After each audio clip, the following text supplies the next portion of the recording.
புள்ளைய பெத்த அப்பங்கிட்ட போய் கேளு. உன் புள்ளைக்கு முடிய இருக்கணும், பணம் கொடுறான்னு. இது நாம செய்ய வேண்டிய கடமை கங்கா. முறைன்னு ஒண்ணு இருக்குல்ல. நீ சொல்ற முறையும் கடமையும் உன் பொண்ண பெத்தவருக்கும் இருக்குல்ல.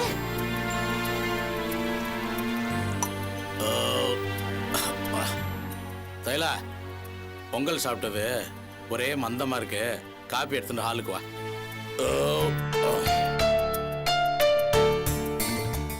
பெத்தவரும் கை கழுவியாச்சு. வீட்டுக்கு மூத்த பையன் பாலமுரளின்னு ஒருத்தர் இருக்காருல்ல, அவர்கிட்ட போய் கேளு. அதான் முறை. I am Balamurali, cartoonist. வீட்டில், ஆஃபீஸில் ஃப்ரெண்ட்ஸ் எல்லாருமே பாலான்னு தான் கூப்பிடுவாங்க. உங்க எடிட்டர் என்ன பத்தி சொன்னாரு. உங்க சிவி கொண்டு வந்திருக்கீங்களா? Yes madam. இந்த மேடம் பிசினஸ் எல்லாம் வேண்டாம், என் ஆனந்தினே கூப்பிடலாம். அப்புறம் உங்க கார்ட்டூன்ஸ் ஏதாவது கொண்டு வந்திருக்கீங்களா?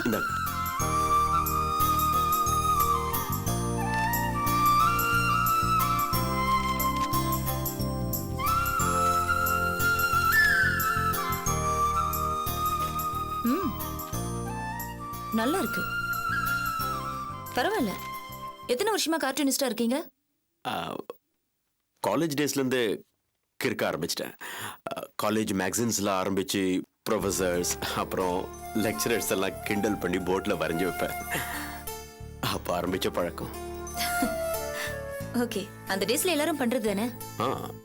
ஆமாம், எல்லாரும் அப்போ ஹாபியாக பண்ணுவாங்க. எனக்கு அது கேரியராகவே மாறிடுச்சு. ஒருவேளை இப்படிலாம் ஆகும்னு தெரிஞ்சிருந்தா அப்பவே ஒழுங்கா படிச்சிருப்பேன். ஏன் இப்படி சொல்றீங்க பாலமுரளி? கார்ட்டூன் வரையறது எவ்வளவு பெரிய விஷயம் தெரியுமா? எல்லாராலையும் இதை வரைய முடியுமா? இது உங்களுக்கு கிடைச்ச பெரிய கிஃப்ட். ஒரு விதத்துல நீங்க சொல்றது சரிதான். ஆனா இது வரைக்கும் என்னால பெருசா சாதிக்க முடியல, அதிகமா சம்பாதிக்க முடியல. இதை விட்டுட்டு வேற வேலைக்கும் போக முடியல. அந்த வருத்தங்கள் எனக்குள்ள நிறைய இருக்கு. எனக்கு நீங்க பேசுறது ரொம்ப ஆச்சரியமா இருக்கு. நீங்க சாதிக்கவும் சம்பாதிக்கவும் இன்னும் நிறைய சந்தர்ப்பங்கள் வரலாம் இல்லையா? அதுக்குள்ளேயே ஏன் இப்படி ஒரு அதிருப்தி? நீங்க சொல்றது சரிதான். இருந்தாலும் அப்பப்ப எனக்கு இப்படி தோணுது. என்கிட்ட இந்த மாதிரி நிறைய பலவீனங்கள் இருக்கு. சரி, இதுக்கு முன்னாடி எங்க வேலை பார்த்தீங்க? 5 வருஷமா மங்களம் பத்திரிகையில வேலை பார்த்தேன். அது நல்ல பத்திரிகை தானே, எதுக்கு விட்டீங்க? அதான் சொன்னேனே, எனக்குள்ள நிறைய பலவீனங்கள் இருக்குன்னு சொன்னீங்க. நான் நிறைய முகதாட்சியம் பார்ப்பேன். நம்மளால அடுத்தவங்க மனசு புண்படக்கூடாது. நல்ல விஷயம் தானே? நல்ல விஷயம்தான். ஆனா என்கிட்ட அது தேவைக்கு அதிகமாவே இருக்கு. ஆபீஸ்ல ஒரு சிக்கல் வந்துச்சு. உள்ளது பேசினா பல பேர் பாதிக்கப்படுவாங்க, அவங்க மனசு வருத்தப்படும். அந்த மாதிரி ஒரு சூழ்நிலையில என்னால் அங்க இருக்க முடியல. வெளியில வந்துடுறது நல்லதுன்னு தோணுச்சு. அதான் வந்துட்டேன். இங்கிருந்து போன் வந்துச்சு, எடிட்டர் சாரை மீட் பண்ண சொல்லி. அதான் பார்க்கலான்னு வந்தேன். இருக்காரா? இல்ல, அவர் என்கிட்ட சொல்லிட்டு போயிட்டாரு உங்களை பார்த்து பேச சொல்லி. அதான் இப்ப உங்ககிட்ட பேசிட்டு இருக்கேன். அப்போ இப்ப நடந்துட்டு இருக்கிறது இன்டர்வியூவா? ஆமா, இன்டர்வியூ முடிஞ்சிருச்சு. என்னங்க சொல்றீங்க? இங்க பாருங்க, ஹெச்ஆர்னு சொல்லி 4 பேர் உட்கார்ந்து கேள்வி கேட்கறது தான் இன்டர்வியூ நினைச்சீங்களா? இந்த ஆபீஸோட ஃபார்மட் ரொம்ப இயல்பானது. இன்டர்வியூ முடிஞ்சது மட்டும் இல்லாம ரிசல்ட்டையும் ஆன் தி ஸ்பாட் சொல்றது தான் எங்க நடைமுறை. நீங்க செலக்ட் ஆயாச்சு மிஸ்டர் பாலமுரளி. எங்க எடிட்டர் எதிர்பார்க்கிற எல்லா தகுதியும் உங்ககிட்ட இருக்கு. பத்திரிகைக்காரனுக்கு அடிப்படை குணம்னு ஒண்ணு தேவை, நல்ல மனசு, அதுவும் உங்ககிட்ட இருக்கு. சோ உங்களை செலக்ட் பண்ணியாச்சு. தேங்க்யூ. பட் உங்க எடிட்டர்? அவர் வேற வேலையா பாம்பே போயிருக்காரு, அதனால என்ன இன்டர்வியூ பண்ண சொன்னாரு. நீங்க விருப்பப்பட்ட இன்னைக்கே வேலையில ஜாயின் பண்ணலாம். Yes madam. Sorry. Yes sorry miss Anandhi. Thank you very much. You most welcome. All the best. Thank you. Excuse me. சொல்லுங்க சார். டாக்டர் இருக்காங்க? உள்ள இருக்காங்க. Thanks. Hi doctor. Hello Aadhi, welcome. உட்காருங்க. Thank you. எப்படி இருக்கீங்க டாக்டர்? எனக்கு என்ன, நானும் என் பேஷண்ட்ஸும் சௌக்கியமா இருக்கோம். பேஷண்ட்ஸ் எப்படி மேடம் சௌக்கியமா இருக்க முடியும்? அதான் எங்க கிட்ட வந்துடுறாங்கல்ல, அப்புறம் சௌக்கியத்துக்கு என்ன குறைச்சல்? You're right doctor. உங்க பேச்சே போதும், பேஷண்ட்ஸ்க்கு மருந்தே தேவையில்லை. பை தி வே ஆதி, உங்க பிசினஸ் எல்லாம் எப்படி போயிட்டு இருக்கு? Well, I'm doing pretty well doctor. நிறைய ப்ராஜெக்ட்ஸ் போயிட்டு இருக்கா? யா டாக்டர், 5-6 இடத்துல பிரைம் ப்ராஜெக்ட்ஸ் போயிட்டு இருக்கு. சே அண்ணா நகர், கிண்டி, ராய்பேட்டா, பெசன் நகர், அப்புறம் சின்ன சின்னதா 7-8 அவுட்ஸ்கர்ட்ஸ்ல project. My hands are pretty full doctor. Oh, that's great Adhi, great. உங்ககிட்ட நிறைய லேடிஸ் ஒர்க் பண்றாங்க இல்லையா? Yeah of course. ஏன் கேக்குறீங்க? காரணமா தான் அவங்களுக்கு மெட்டர்னிட்டி பெனிஃபிட்ஸ் எல்லாம் கொடுக்குறீங்கல்ல? ஆமா டாக்டர், 5 மாசம் லீவு, ப்ரீ மெடிக்கல் செக்அப் எல்லாம் தரும். அவங்க திரும்பி நார்மல் ஆகி வேலைக்கு வரும்போது சம்பளத்துல 1 பைசா கூட குறைக்க மாட்டோம். இது தவிர ஸ்பெஷல் கேஸ் ஏதாவது இருந்தா ஃபினான்ஷியல் சைட்ல அவங்களுக்கு பண உதவியும் தரும். அதுக்காக கம்பெனி அக்கவுண்ட்ல ஃபண்ட்ஸும் இருக்கு. I mean it's like a charity service. Very good Adhi, very good.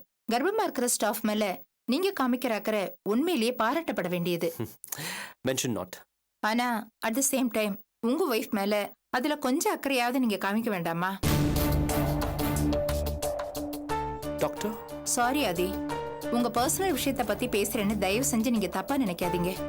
It's okay doctor, carry on. உங்க மனைவியை நீங்க விரும்பி தானே கல்யாணம் பண்ணிட்டீங்க?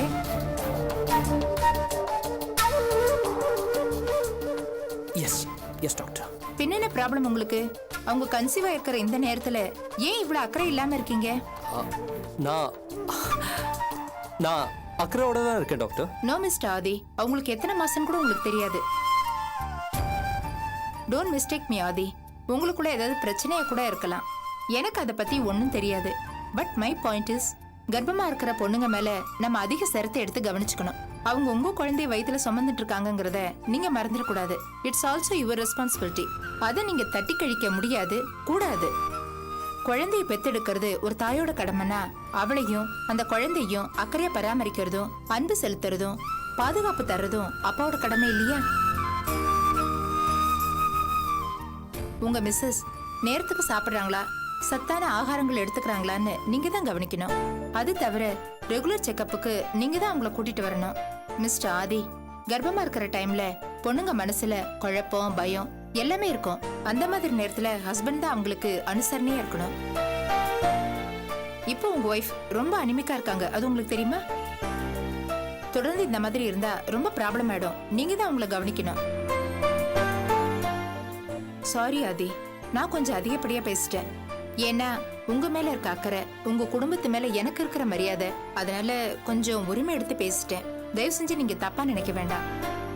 நீங்க உங்க கம்பெனி மேலயும் உங்க பிசினஸ் மேலயும் அங்க வேலை செய்யற ஸ்டாஃப் மேலே காமிக்கிற அக்கறையில ஓரளவாவது உங்க ஒய்ஃப் மேலே காமிங்க. It's okay doctor, it's okay. நான் அவளை பார்த்துக்கிறேன். Thank you, thank you so much for your advice. நான் போயிட்டு வரேன். I'll take leave.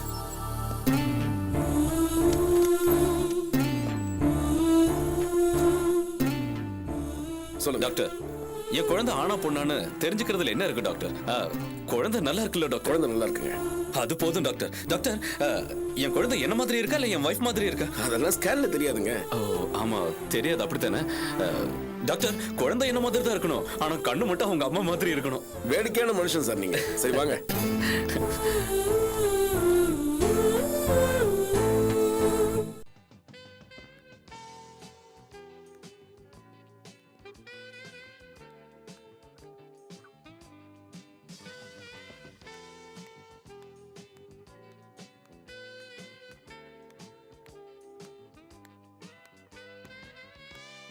Good evening madam. Hello Ganga, உட்காரு. தேங்க்யூ. என்ன சாப்பிட்ற? Nothing.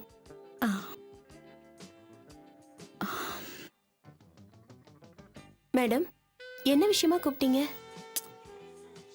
I am upset Ganga, மனசு சரியில்லை, அதான் உங்ககிட்ட பேசலான்னு. என்ன மேடம், ஏதாவது ப்ராப்ளமா? அதை பிரச்சனைன்னு சொல்லலாம், இல்ல சில பேரை புரிஞ்சுக்கிறதுக்கான சந்தர்ப்பம்னு சொல்லலாம். புரியல மேடம். கங்கா, என்னோட பார்ட்னர்ஸ் எல்லாம் சேர்ந்து என்னை ஏமாத்திட்டாங்க. இதை நான் கொஞ்சம் கூட எதிர்பார்க்கல. என்ன என்ன சொல்றீங்க மேடம்? என்னோட பார்ட்னர்ஸ் என் பேச்சை மறுத்து பேச மாட்டாங்கன்னு நினைச்சேன். ஆனா ஒட்டுமொத்தமா அவங்க வேற மாதிரி பிஹேவ் பண்ணிட்டாங்க. இதுல அந்த கன்ஸ்ட்ரக்ஷன் கம்பெனியோட ஓனர் ஆதித்யாவோட இன்ஃப்ளூயன்ஸ் வேற. இதெல்லாம் எனக்கு ரொம்ப கஷ்டமா இருக்கு. இனிமே நான் இவங்களெல்லாம் நம்புறதா இல்ல. என்ன இருந்தாலும் ஆம்பளைங்க புத்திங்கிறது வேறையா தான் இருக்கு. ஒரு பொண்ணு ஜெயிக்கிறது அவங்களால ஏத்துக்க முடியல. ஏதாவது ஒரு விதத்துல டிஸ்டர்ப் பண்ணிக்கிட்டே தான் இருக்காங்க. இனிமே நான் அவங்களெல்லாம் ஒதுக்கிடுறது தான் பெட்டர். என் மனசுல வேற சில திட்டங்கள் இருக்கு கங்கா. நான் உங்ககிட்ட இருந்து நிறைய எதிர்பார்க்கிறேன். இனிமே நான் ஆம்பளைங்களை நம்ப போறது இல்ல. என் மனசுல இருக்கிற திட்டத்தை ஒர்க் அவுட் பண்ணி நான் ஜெயிச்சு காட்ட தான் போறேன். அவங்க அப்ப நினைப்பாங்க, ராஜாமணி கந்தசாமியை ஒரு பொம்பளை நினைச்சோம், அவ இன்னொரு பொம்பளையை வச்சு நம்ம எல்லாரையும் ஜெயிச்சு காட்டிட்டாளேன்னு அதையே நினைச்சு நினைச்சு வைத்தறிச்சல் படணும் அவங்க. You are absolutely right ma'am. Ganga, இந்த விஷயத்துல உன்னோட ஒத்துழைப்பை நான் அதிகமா எதிர்பார்க்கிறேன். Particularly regarding my future projects. நான் எப்பவுமே உங்க பக்கத்துல இருப்பேன் மேம். என்னோட டெடிகேட்டட் சர்வீஸ் உங்களுக்கு தான். Thank you Ganga, thank you very much.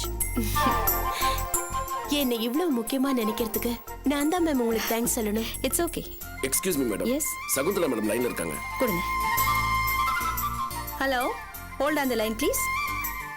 Ganga, நான் அப்புறமா உன்னை கூப்பிடுறேன். நீ தயாரா இருக்கணும். ஓகே? Okay ma'am. ஹலோ. சொல்லுங்க சொல்லுங்க. இல்ல, நான் இங்க ஒரு முக்கியமான விஷயமா பேசிட்டு இருக்கேன். மேடம், உங்களுக்கு ஏதோ பெரிய பொறுப்பு தர போறதா ஆபீஸ்ல எல்லாரும் பேசிக்கிறாங்க. அத பத்தி தான் மேடம் இப்ப பேசினாங்க. ஓ, வாழ்த்துக்கள். தேங்க்யூ. Excuse me madam.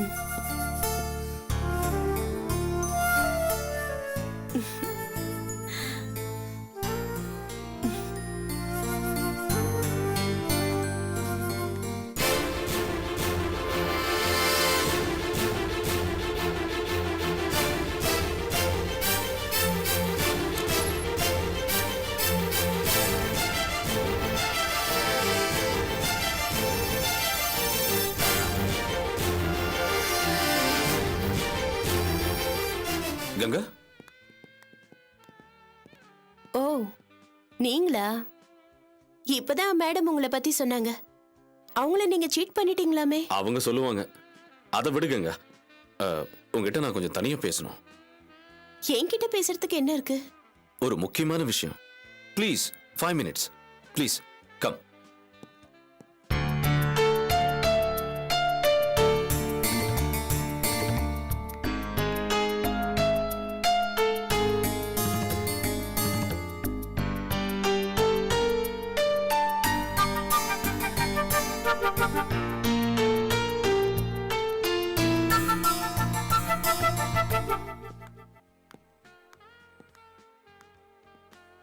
சொல்லுங்க.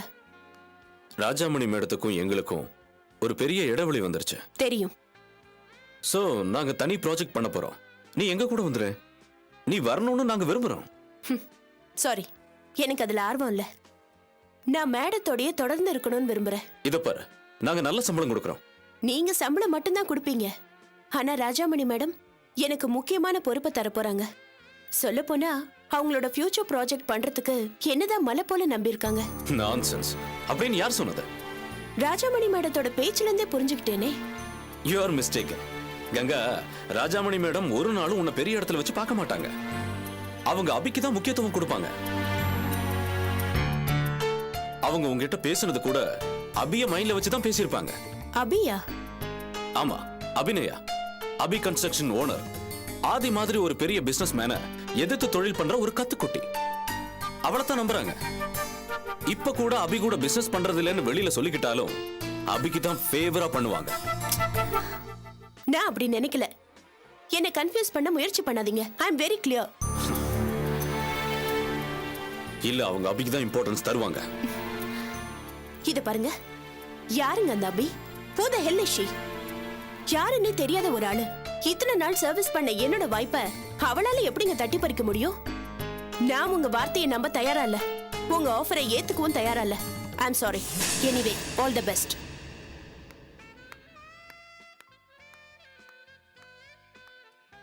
ஹலோ, எந்த அபியாலையும் ஏன் இடத்தை பிடிக்க முடியாது. See you. ஆமா பி, நம்ம ஈஸியா அந்த இடத்த பிடிச்சிடலாம். ஒன்றும் பிரச்சனை இல்லை, கரெக்டா பண்ணிடலாம். Okay. Hello, sorry, I am very sorry. எதுக்கு சாரி? வழக்கம் போல எதிர்பாராத சந்திப்பு. இல்ல போன்ல அபி கூட பேசிட்டு வந்தனா அதான் கவனிக்கல. அபியா? உள்ள என்னன்னா ஒரு அபினால எனக்கு இடைஞ்சல்னு சொன்னாங்க. உங்க சைட்லயும் ஒரு அபி. அவங்க கூட பேசிக்கிட்டே வந்து ஏன் மேல மோதுறீங்க? உங்க அபியை பத்தி எனக்கு தெரியாது. ஆனா என் கூட பேசின அபி ரொம்ப நல்லவங்க. அவங்க யாருக்கும் எந்த இடைஞ்சலும் பண்ண மாட்டாங்க. That's good. பட் இந்த அபி அப்படி இல்லைன்னு தோணுது. அவங்கள நான் பார்க்கறதுக்கு முன்னாடியே என்னை டிஸ்டர்ப் பண்ண ஆரம்பிச்சிட்டாங்க. அது சரி, பேரு ஒன்னா இருக்கிறதால கேரக்டர் ஒன்னா ஆயிடாதுல்ல. வெவ்வேறு மனுஷங்க தானே எல்லாரும். Yes, of course, you are right. By the way, நான் உங்களுக்கு ஒரு 200 ரூபாய் தரணும்ல? இந்தங்க. சாரி, நான் மறந்துட்டேன். இப்போ என்கிட்ட செலவுக்கு இருக்கிறது இந்த 200 ரூபாய் மட்டும்தான். ஸோ இப்போதைக்கு என்னால் இந்த பணத்தை தர முடியாது. இன்னொரு நாள் பார்த்துக்கலாம்.